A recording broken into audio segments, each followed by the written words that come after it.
Oh yeah!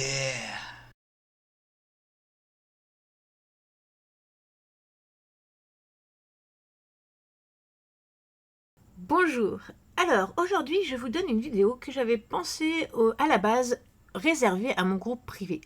Et puis en fait je me suis dit que c'était une bonne introduction pour vous montrer tout ce qu'on va faire dans le futur. Je vais d'abord l'apprendre à mon groupe privé comme vous le savez, et puis ensuite je mettrai ça sur YouTube. Mais je trouve que c'était une bonne entrée en matière pour vous montrer tout ce qui était capable, tout ce qu'on est capable de faire quand on a les bonnes connaissances. Donc c'est pour ça que je m'adresse typiquement à mon groupe privé qui a des informations que vous n'avez pas par rapport à ce que je vais dire dans cette vidéo. C'est normal parce qu'à la base, vous n'étiez pas censé voir cette vidéo. Alors je vous laisse vous abonner sur cette chaîne YouTube pour voir les prochaines vidéos que je vais faire sur ce sujet où je vais vous expliquer tous les indicateurs que j'utilise, à quoi ça sert, comment ça fonctionne, etc. Et si vous voulez aller plus vite, eh bien rejoignez-nous dans le groupe privé. Voilà, alors très belle vidéo à tous. Bonjour. Alors aujourd'hui, je voudrais vous montrer un cas concret parce qu'on a eu un petit cas d'école là avec Link hier et je voulais vous le montrer pour que ça vous motive à apprendre tout ça. Là, vous devez avoir les yeux qui clignotent, mais c'est pas compliqué. Mais enfin, c'est pas compliqué, c'est comme tout là, ça s'apprend. Mais je veux vous montrer justement, c'est la carotte en fait. Je veux vous montrer ce qu'on est capable de voir avec ce genre de choses, et c'est la carotte pour vous permettre d'apprendre ce genre de choses. Donc ça, c'est la carotte. Parce que, comme vous le savez, je suis en train de vous préparer des vidéos sur tout ce qui est open interest, funding rate, options, etc. etc. Et on va passer à travers de tout ça, mais ça va prendre du temps parce qu'il y a beaucoup de choses à savoir quand même. Mais là, justement, je veux vous montrer un petit cas concret. Alors là, c'est sur Link, donc il n'y a pas les options qui rentrent en ligne de compte. Bien évidemment, ce que je vais vous montrer là, c'est indépendant de la macro, d'accord. Une fois que la macro va dans un sens, donc on va déterminer avec l'aide de la macro si on est plutôt en tendance haussière ou en tendance baissière, et en fonction de ça, on va chercher un trade qui va aller dans le sens de la tendance. Donc là, aujourd'hui, on est en tendance haussière très clairement. Et donc du coup, eh bien, j'ai cherché un trade qui allait dans ce sens. Et je vais vous expliquer tout ça. Alors on y va. On va commencer déjà avec le graphique que j'ai vu avant-hier, donc en daily. Pourquoi j'ai décidé de prendre un trade sur Link à ce moment-là? Je vous montre tout ça. Alors, là, c'était mon analyse, donc daily. Pourquoi j'ai décidé de rentrer sur Link? Parce que sur Ethereum, je m'étais trompée, clairement trompée. Je pensais vraiment qu'on allait avoir une correction beaucoup plus profonde, ce qui n'est pas arrivé. Et comme Ethereum a commencé à dépasser tous ses sommets, et bien du coup, ça pousse le marché vers le haut, ça tire plus exactement le marché vers le haut, et donc ça change toute la donne. Donc là, on est devenu tendance haussière. Je n'avais plus peur d'une correction, étant donné que Ethereum nous a montré que il dépasse sommet après sommet. Et donc ma théorie de base était fausse. Donc vu que c'était faux, ça change tout. Du coup, maintenant, je vais chercher des trades à la hausse. Maintenant qu'il n'y a plus l'épée Damoclès d'Ethereum sur la tronche. Donc c'est ce que j'ai fait avant-hier, et j'ai cherché des trades qui vont vers le haut, et je suis tombée sur Link là-dessus. Donc c'était cette bougie rouge ici qui a clôturé pile sur mon canal haussier. Donc on a passé à la hausse ici, on avait comment on appelle ça, une FVG weekly, donc un fair value gap weekly. Les weekly, elles ont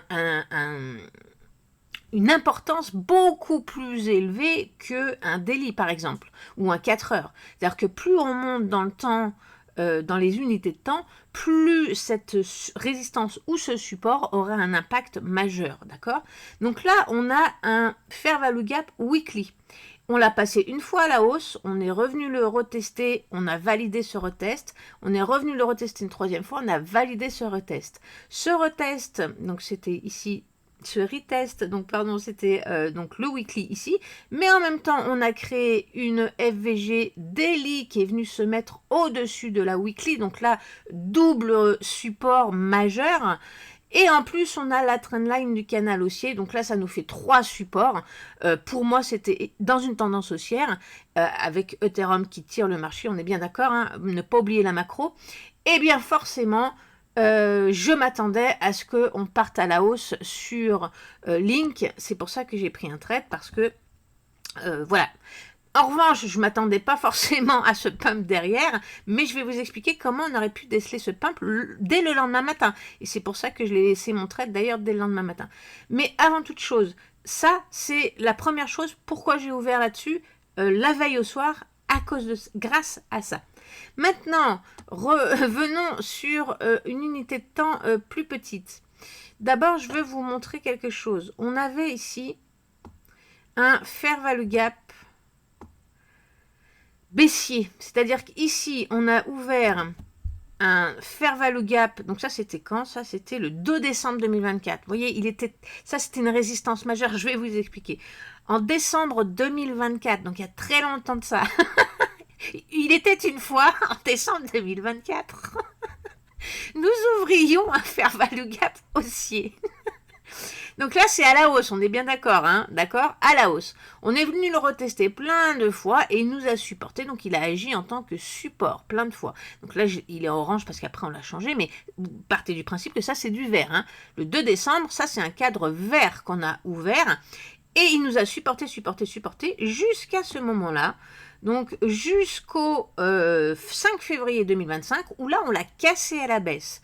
Et donc c'est devenu un IFVG baissier. C'est pour ça qu'il est en orange. C'est parce qu'avant, c'était un cadre vert, c'était un support. Et à partir de ce moment-là, on l'a cassé à la baisse. C'est devenu un IFVG, donc une résistance. Et c'est pour ça qu'il est orange. Mais vous vous rendez bien compte que cette résistance, elle est là depuis le 5 février 2025. Ça fait des mois qu'elle est là. Et on n'a jamais réussi à passer au-dessus, comme vous pouvez le voir. Ici, on a essayé, on s'est fait refouler. Et donc, cette résistance ici était une résistance majeure, d'accord? Majeure. Donc, comme je vous l'ai dit, ici, moi, j'ai vu qu'on avait fait deux retests du fair value gap ici, du fair value gap weekly, daily et du canal dont je vous ai parlé. Et ici, donc, du coup, on a validé encore le retest et donc je m'attendais à une hausse. Mais, vous avez bien vu que on s'est fait refouler pile sur le haut de mon IFVG ici, d'accord? Ce trait orange, c'était le haut du canal du IFVG. Là, on a le bas du canal et ici, on a le haut du canal. Donc, on s'est fait refouler. Donc, pour passer ça, il faut une force énorme parce que, comme on l'a vu, c'est un IFVG qui est là depuis des mois, donc une très grosse résistance. D'ailleurs, on s'était déjà fait refouler une fois dessus. Donc, eh bien, pour passer ça, il faut beaucoup de force. Donc, je m'attendais justement, si ma théorie était bonne et qu'on parte à la hausse, eh bien, je m'attendais à casser ça avec beaucoup de force. Donc, j'ai monitoré le lendemain pour voir où ça en était. Et effectivement, ce que j'avais imaginé est arrivé. Et je vais vous montrer comment on aurait pu, justement, comment on pouvait vérifier ça. Donc là, c'est ça. Moi, je m'attendais à une grosse force pour venir passer ça. Au pire, si on n'avait pas eu la force tout de suite, on aurait pu ranger un petit peu pour récupérer de la force, parce qu'au fur et à mesure qu'on le casse, eh bien, ça fait de la force. Et surtout, eh bien, à chaque fois qu'on se fait rejeter ici, ce sont des shorts. Je vais vous expliquer ça. Et donc, du coup, si ce sont des shorts qui sont placés à chaque fois ici, il y a des shorts qui ont été placés ici aussi, ça fait de la liquidité, ça. De la liquidité.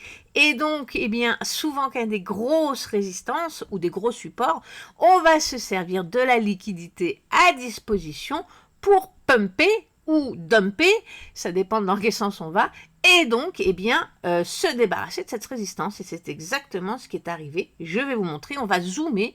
Donc maintenant, quand la macro me l'a montré, ensuite, en daily, j'ai trouvé un setup qui me paraissait intéressant. Et maintenant, eh bien, on zoome et on va voir en 1 heure ce qui se passe pour voir si on est bien dans notre théorie. Et ça, eh bien, c'est le cas. Donc, je vais vous montrer à quoi ça ressemble mon setup. Donc, vous l'avez vu tout à l'heure. Ça ressemble à ça. Alors, voilà à quoi correspond mon setup. Donc là, j'ai mon graphique, mais je le laisse en tout petit parce que je l'ai déjà analysé avant. Et ensuite, j'ai mes indicateurs qui vont m'indiquer justement si c'est le momentum ou pas. Donc, j'ai mon RSI, j'ai mon MACD, j'ai les Aggregated Funding Rate, Là, c'est le CVD. Alors, j'ai 3 CVD. Pourquoi? Parce que j'ai le premier, c'est sur Binance Spot, donc là où sont les retails principalement, donc le spot. Ensuite, j'ai les perpétuels sur Binance aussi, donc pour voir si le perpétuel suit le mouvement du spot, ou si au contraire on est sur de la spéculation totale et que le spot ne suit pas. Et ensuite, j'ai mon CVD sur Coinbase, le spot. Parce que là, je veux voir... alors, encore une fois, Coinbase, il y a beaucoup d'institutionnels, mais pas que, donc c'est juste un petit bonus que moi je m'offre, mais ce n'est pas fiable à 100%, qu'on soit bien d'accord. Mais je pars du principe que sur Coinbase, il y a des institutionnels, et donc les mouvements du spot sur Coinbase peuvent être importants. Je veux qu'ils aillent dans le même sens que Binance. Ok? Si j'ai des divergences, ça ne marche pas. Je vais vous expliquer tout ça, vous inquiétez pas, on va tout voir ensemble. Bah, pas dans cette vidéo, mais vous allez comprendre que ça fait beaucoup de choses à savoir, certes, mais à analyser, c'est pas grand-chose. Ensuite, j'ai mes divergences sur le CVD, justement. Est-ce que le prix suit le CVD ou pas? Ça va m'indiquer justement si c'est de la spéculation ou pas. Ensuite, j'ai mon Open Interest. Et alors là, j'ai mon Open Interest marié avec le price sentiment et les inflow et outflow, donc les sentiments, les flows sentiments, les sentiments de flow, les price sentiments et l'open interest. Et ça, c'est vraiment génial. Ça, par contre, j'allais dire que c'est payant, mais non, pas du tout, parce que c'est LuxAlgo qui fait ça.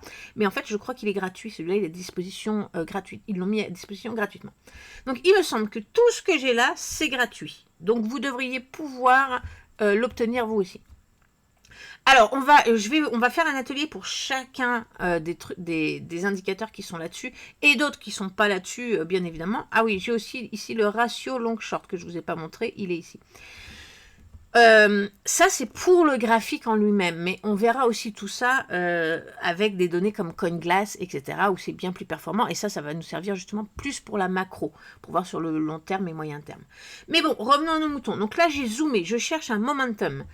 Et là, eh bien, je vais vous montrer, donc maintenant que vous avez compris tout ce que j'ai ici, alors, je vous explique, le RSI, c'est si on est sur achat ou sur vente, le MACD, c'est le momentum, est-ce qu'on est parti plutôt pour une hausse ou pour une baisse, les funding rates, ça nous dit si c'est plutôt les longues ou les shorts qui dominent, le CVD, ça nous dit justement qu'est-ce qui est fait, est-ce qu'on achète ou est-ce qu'on vend ou est-ce qu'on stagne, donc sur le spot ou sur les perpétuels. La divergence, eh bien, ça nous indique justement, est-ce qu'il y a une divergence entre le CVD, c'est-à-dire les accumulations ou les ventes, et le mouvement du prix. C'est-à-dire, si j'ai une accumulation, bah, je veux voir mon prix monter. Par contre, si mon prix descend alors que mon accumulation monte, il y a anguille sous roche. Vous voyez, c'est une divergence.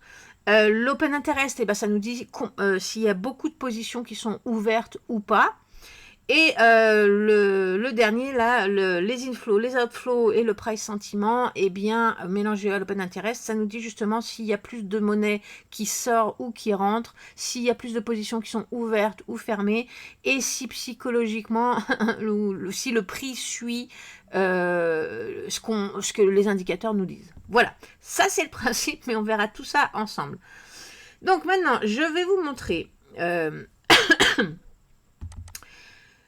à quel moment on aurait pu détecter un short squeeze? Parce que, comme je vous l'ai dit, très souvent, pas tout le temps, mais très souvent, où est-ce que j'ai perdu mon graphique? Voilà.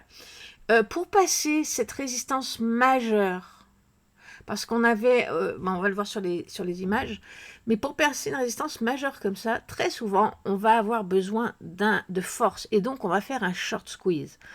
Qu'est-ce que c'est un short squeeze? Eh bien, un short squeeze, comme je vous l'ai dit tout à l'heure, ici, donc ça c'est le haut de mon canal du IFVG baissier, et vous voyez, on s'est fait refouler plein de fois. Ça veut dire qu'ici, il y a plein de gens ici qui sont rentrés en short. À chaque fois qu'on arrivait sur le sommet, ils ont shorté. Donc ça, c'est un nid de liquidité. On le voit aussi sur les cartes de liquidité, de liquidation, etc. Sur le CBD aussi, on peut le voir. Donc tout ça, là, c'est un nid de liquidité. Donc, quand on veut faire un short squeeze, c'est-à-dire quand on veut avoir la force de passer une résistance majeure sans le moindre effort, c'est-à-dire sans avoir à amener des milliards de dollars sur la table pour faire bouger le prix et avoir des résistances en chemin, eh bien, on va se servir des liquidités qui sont disponibles ici. Comment ça marche? Nous, tout ce qu'on a à faire, enfin quand je dis nous, c'est pas moi malheureusement, mais les market makers, tout ce qu'ils ont à faire, c'est de faire bouger un petit peu le prix. Donc ici, sur cette bougie-là, on avait des volumes. Alors attendez, là je vais vous montrer du coup. On va intervenir. Je vais intervenir et vous montrer les captures d'écran que j'ai prises. Hop, voilà. Donc sur cette bougie-là, celle qui a amorcé le short squeeze, qu'est-ce qu'on peut remarquer? C'est pas ça que je veux vous montrer, parce que ça c'est les données des indicateurs. Avant, je vais vous montrer d'abord, voilà, sur votre graphique, qu'est-ce que vous auriez pu remarquer? On a une énorme bougie qui vient de se faire. On a une augmentation du volume ici, d'accord? Le volume a augmenté de manière spectaculaire, ce qui nous a donné une énorme bougie. Cette bougie, elle a clôturé au-dessus des moyennes mobiles et elle a clôturé au-dessus du channel gaussien, qu'on verra aussi. Ensuite, qu'est-ce qu'on a vu? On a vu que là, il y avait c'est un nid de liquidité. Premièrement, parce que il y a le top de l'IFVG. Deuxièmement, on est dans la zone premium et donc on est carrément au-dessus, c'est la fin de la zone premium, donc on privilégie des ventes à ce moment-là.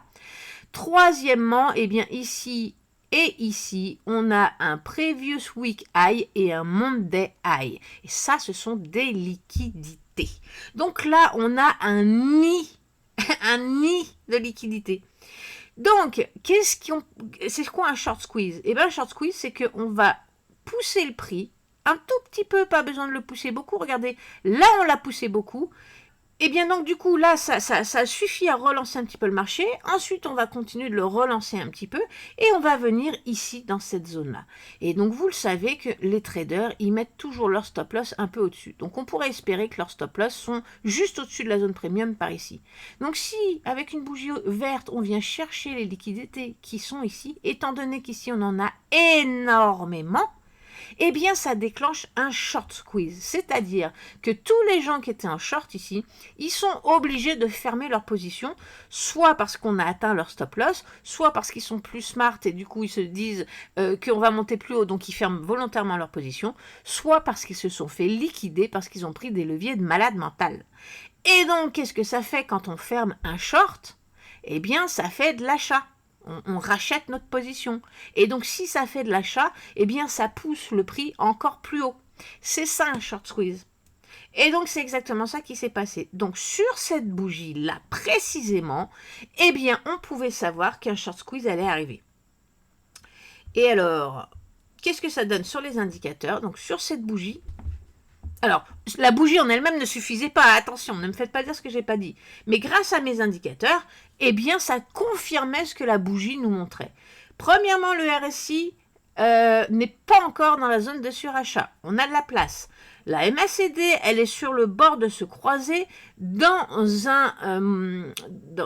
sur une neutralité. C'est-à-dire qu'elle est revenue, avant on était haut, si vous voulez, et là, donc, elle revient dans une neutralité au niveau 0.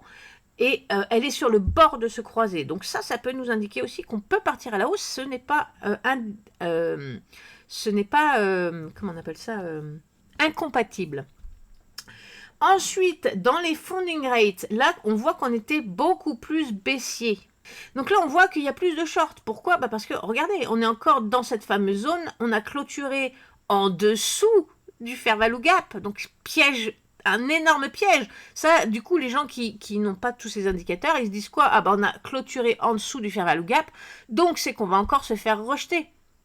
On est en zone premium, on va encore se faire rejeter, etc., etc. Donc là, ils ont tendance à placer un short parce que justement, une fois, deux fois, trois fois, on s'est fait refouler, ça a été le même scénario avant, et en plus, on n'a même pas fait un plus haut par rapport à ici, on a aussi clôturé plus bas. Donc, si on se casse pas la tête de but en blanc, on se dit qu'on va repartir à la baisse. Donc, c'est pour ça qu'il y a plus de shorts. Mais c'est exactement ce qu'on veut. Pour faire un short squeeze, on veut des shorts. Vous comprenez? Donc là, moi, je vois, on a la place ici. Ici, le momentum, il est correct, c'est pas incompatible. Ici, je vois qu'on a énormément de shorts. Parfait, c'est exactement ce que je veux voir. Et alors, ce que je veux voir, c'est des CBD qui montent. Les CBD, ça veut dire ça, c'est de l'accumulation. Donc, on veut un CBD vert avec une pente qui monte. Et c'est le cas sur le spot. C'est le cas exactement aussi sur les dérivés. Donc, ça veut dire que les dérivés suivent ce qui se passe sur le spot. Et sur Coinbase, c'est la même chose. Et en plus, Coinbase, il est allé encore plus vite que Binance. Il est monté encore plus fort et plus vite. C'est parfait. Ça veut dire que sur le spot de Binance et de Coinbase, il y a des gens qui achètent au spot et donc ça soutient le prix, ce n'est pas que de la spéculation. S'il y avait eu que le perpétuel de Binance qui montait et que les autres baissaient ou stagnaient, je serais peut-être pas forcément... Bah si, je serais rentrée, mais je veux dire, ça n'aurait pas forcément annoncé un short squeeze, d'accord ? Alors que là, les trois vont dans le même sens, donc ça veut dire que les trois sont alignés, il n'y a pas de spéculation, les dérivés sont soutenus par le spot, donc l'achat réel. Parfait, c'est exactement ça que je veux voir. Je veux voir un soutien au spot, je veux voir les gens qui achètent et les dérivés qui shortent. Parce que c'est ça, on va aller chercher ces dérivés. C'est exactement ça que je veux voir. Ensuite, dans ma divergence, eh bien, on est dans une divergence haussière, donc ça m'arrange. C'est ce que je veux voir aussi. Les open interest, on voit elles sont en train d'augmenter. Ça veut dire qu'il y a de plus en plus de positions qui sont en train de s'ouvrir. Et pour les inflows et le price sentiment, eh ben c'est pareil. Je vois que on est en train de remonter. On a repassé à la hausse le niveau 0, le niveau de neutralité. On est en train de remonter et donc on est en train de suivre tout ce qui se passe ici. Donc tous mes indicateurs sont parfaits. Alors là, pour le coup, c'est un cas d'école. C'est parfait. C'est exactement ça que je veux voir. D'accord? Donc, prenez en photo cette image, mettez sur pause et prenez en photo cette image. C'est cette disposition qu'on veut voir systématiquement. Quand il y a ça, il y a forcément, il y a très souvent un short squeeze derrière. Maintenant, parfait, le short squeeze est arrivé. Effectivement, regardez, le CBD ici, il est monté, il a continué de monter. Pareil ici, pareil ici. Sauf que sur Binance, il a commencé, comme il a monté d'un coup, il a commencé à s'aplatir. Donc attention, ça nous montre justement, ok, le mouvement qu'on voulait, du pump, il s'est passé. Donc attention, ils vont commencer à ralentir le mouvement. Sur les Binance, ça s'est fait un petit peu plus tard, vous voyez. Alors attendez, j'avais fait une autre image. Ok, voilà. Donc là, on a notre pump. On ira voir les indicateurs après. Là, on voit qu'on a une diminution des volumes. Donc, on est parti de cette bougie et on est monté jusque là. Donc là, la grosse bougie, le volume, il était ici. Donc là, on voit qu'on descend, on a une diminution des volumes, ce qui est tout à fait normal. Hein. On a fait notre gros mouvement, c'est parfait. On est allé chercher toutes les liquidités ici. C'est justement ce qui nous a fait pumper par la suite, comme je l'ai expliqué tout à l'heure. Là, eh bien, notre objectif, il a été atteint. On a franchi le FVG avec force. On a même construit un FVG haussier ce coup-ci. D'ailleurs, ça, c'était un IFVG, pas un EFVG. Je me suis trompée là-dessus. Donc, on l'a franchi avec force. Ensuite, on a même construit un FVG haussier ce coup-ci qui va nous permettre de protéger justement notre IFVG. Donc, cette zone-là, elle va être protégée par non seulement le haut du canal, mais en plus un premier FVG et un deuxième FVG. Alors, celui-là, il y a des chances qu'il saute. Tout à fait normal, et celui-là aussi peut-être. Mais qu'est-ce que ça fait ça? Ça nous permet de consolider par la suite si on a besoin de consolider. Soit on fait un retest et la force est toujours là et on continue la hausse, soit après un mouvement comme ça, très souvent, on va vouloir retracer un petit peu et consolider pour pouvoir attaquer le prochain mouvement. Et donc, ben, c'est ça que ça nous permet. On a fait des FVG ici qui vont servir de bouclier pour les vendeurs parce que comme on a fait un énorme pump, eh bien, et qu'on est toujours en zone premium, c'est sûr que là, il y a plein de gens qui se disent « Ok, on a fait un énorme pump, maintenant on va retracer, on short ». Donc, du coup, eh bien, il va falloir absorber ces ventes. Et c'est pour ça qu'on fait des FVG. Et donc, ça nous sert de bouclier pour la suite. Donc, ça va nous permettre de ralentir tous ces vendeurs, d'absorber toute cette vente, donc de consolider pour pouvoir repartir. Maintenant, sur les indicateurs, donc sur cette bougie, là, on peut se demander, ok, qu'est-ce qu'on va faire? Est-ce que on rebondit là-dessus et on repart, ou est-ce que le pump est fini? Et dans ces cas-là, attention, je vais peut-être prendre mes profits. Et donc là, eh bien, c'est les indicateurs qui vont nous le dire. Donc sur cette bougie en 1 heure, eh bien, on voit qu'effectivement, c'était le temps de vendre et de prendre vos profits, si vous étiez en day trading, par exemple. Si vous êtes en swing, on s'en fout. Mais sur cette bougie, eh bien, on voit que le RSI commence à redescendre et on était en zone de surachat. Le MACD, lui, il est toujours dans un mouvement haussier, donc c'est correct. Ça veut peut-être nous indiquer que justement, on peut consolider. C'est pas forcément une chute, c'est peut-être juste une consolidation et un retest. Les funding, on est toujours dans le négatif, donc là, je vais regarder mon CVD, qu'est-ce qu'il fait? Est-ce qu'il est toujours en hausse? Auquel cas, le pump n'est pas fini. Mais s'il baisse, et ça c'est le cas, vous voyez, là, il est en train de baisser. Quand il baisse, ça fait un moment qu'il stagne, donc voilà, il stagne, c'est pas lui qui nous donne la force. Et Binance, eh bien, on voit que les deux sont en train de baisser.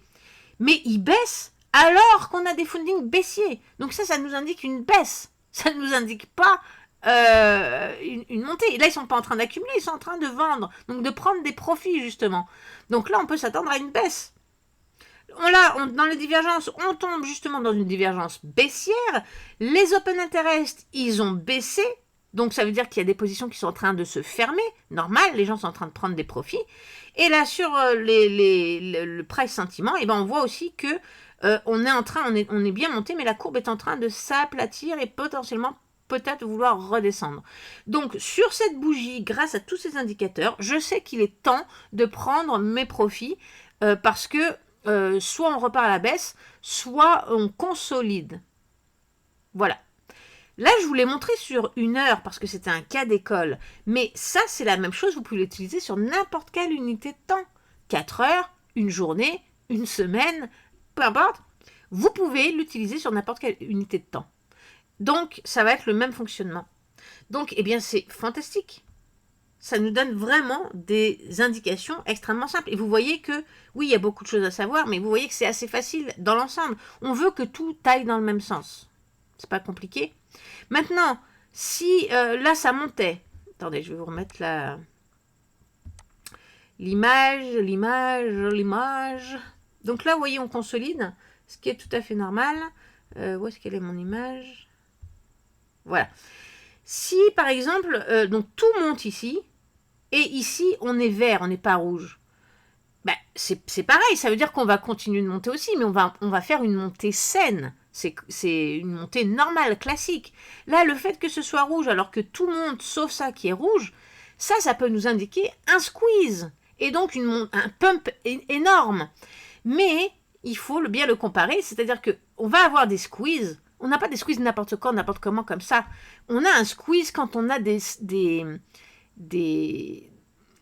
résistances ou des supports majeurs à franchir. On a besoin d'utiliser le fait de clôturer toutes les ventes pour amplifier le prix pour qu'il pump. Donc, si vous n'avez pas une résistance majeure à l'approche de ce genre de caractéristiques, alors attention, peut-être que justement ça va s'inverser, peut-être qu'on va, on va peut-être rechuter par la suite. Je parle si vous êtes dans le rouge ici, bien évidemment. Hein. Si vous êtes dans le vert, c'est correct, c'est une montée saine. Bref, on va voir tout ça dans les prochains ateliers. Je suis en train de tout vous préparer, mais ça prend beaucoup de temps. Mais ne perdez pas patience, ça s'en vient, je suis en train de tout faire. Voilà. Et puis, ben voilà, vous avez votre carotte. Vous pouvez voir que on peut voir et on peut déceler beaucoup de choses avec des indicateurs, des momentum, mais surtout ce qui peut se passer une fois qu'on a la tendance, j'insiste. Tant qu'on est dans un range, par exemple Ethereum est dans un range ou Bitcoin est dans un range et qu'il ne se passe rien sur les marchés, bah, il ne va rien se passer non plus sur les alts, vous comprenez? Donc là, on a déterminé, Ethereum vient de nous faire une montée de malade mental, il a relancé les marchés, on ne va plus redescendre. Moi, j'avais peur d'une correction qui pouvait nous emmener jusqu'au 2800 pour tout un tas de raisons que je vous ai déjà expliquées. Vous voyez, on est bien trop loin des 2800, on n'y redescendra jamais. C'est mort. Bah jamais. Plus tard, sûrement. Mais là non, là on est dans une dynamique bien haussière. Donc, voilà, bien tenir compte de ça. Alors sur ce, très belle journée à tous. Bye.